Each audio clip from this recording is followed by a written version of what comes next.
नमस्कार शेतकरी बंधूंनो, मी ज्ञानेश्वर चिकणे।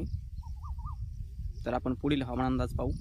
आज आहे 7 मे 2024।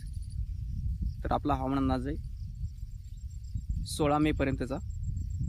तुम्हाला हे अगोदरही अंदाज दिलेला होता, पण आज 7 तर आज 7 तारखेला विदर्भामध्येच पावसाची शक्यता आहे। विदर्भाच्या नागपूर विभागामध्ये व मराठवाड्याच्या फक्त मराठवाड्यामध्ये मात्र वातावरण कोरडं राहणार आहे आज 7। आणि उद्या मराठवाड्याच्या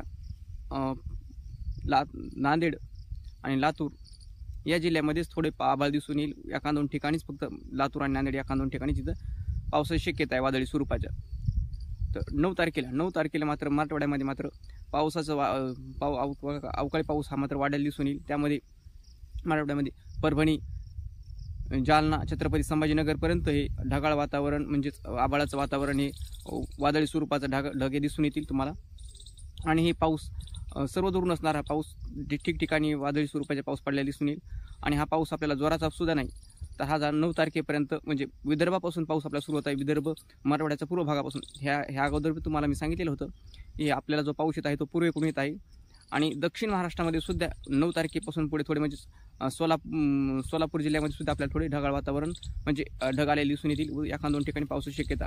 10 तारखेपासून पुढे मात्र वातावरणामध्ये चांगला बदल होण्याची शक्यता आहे। 10 तारखेपासून विदर्भासह मराठवाड्यामध्ये व पश्चिम महाराष्ट्राच्या नगर जिल्ह्यामध्ये सुद्धा 10 तारखेपासून पुढे पावसाची शक्यता आहे। वादळी स्वरूपाचा पाऊस पडण्याची शक्यता आहे। त्यामध्ये आपण जो पाऊस पाहिला होता मागं की जो 9 तारखेपासून पुढे तर 15-16 तारखेपर्यंत जसा आपल्याला पाऊस पडला दिसून आला होता, त्या प्रकारे पाऊस पाण्याची शक्यता। पण हा पण पाऊस सर्व दूर नसून म्हणजे जिल्ह्यातून एका दोन ठिकाणी जिल्ह्याच्या अशा पाऊस पाण्याची शक्यता। त्यामध्ये विदर्भामध्ये सुद्धा सर्वच जिल्ह्यामध्ये विदर्भाच्या हा पाऊस पडण्याची शक्यता आहे। पण तो पाऊस हा तुटक पडण्याची शक्यता आहे। मराठवाड्यामध्ये सुद्धा सर्वच जिल्ह्यामध्ये पाऊस पडण्याची शक्यता आहे, पण हा पण पाऊस तुटक पडण्याची शक्यता आहे। सर्व दूर पाऊस नाही।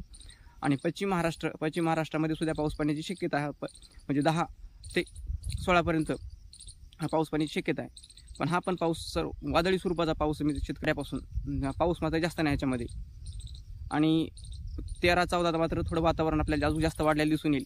13, 14, 15 ह्या तारखेमध्ये तर त्याच्यामध्ये नगर जिल्ह्यामध्ये सुद्धा पावसाची शक्यता अवकाळी स्वरूपाच्या।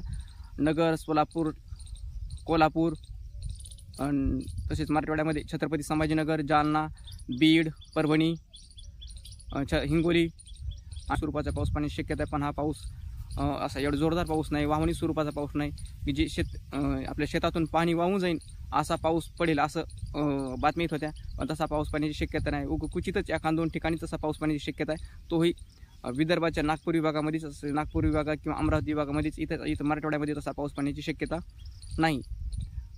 आणि हा तुम्ही अंदाज लक्षात घ्या। धन्यवाद।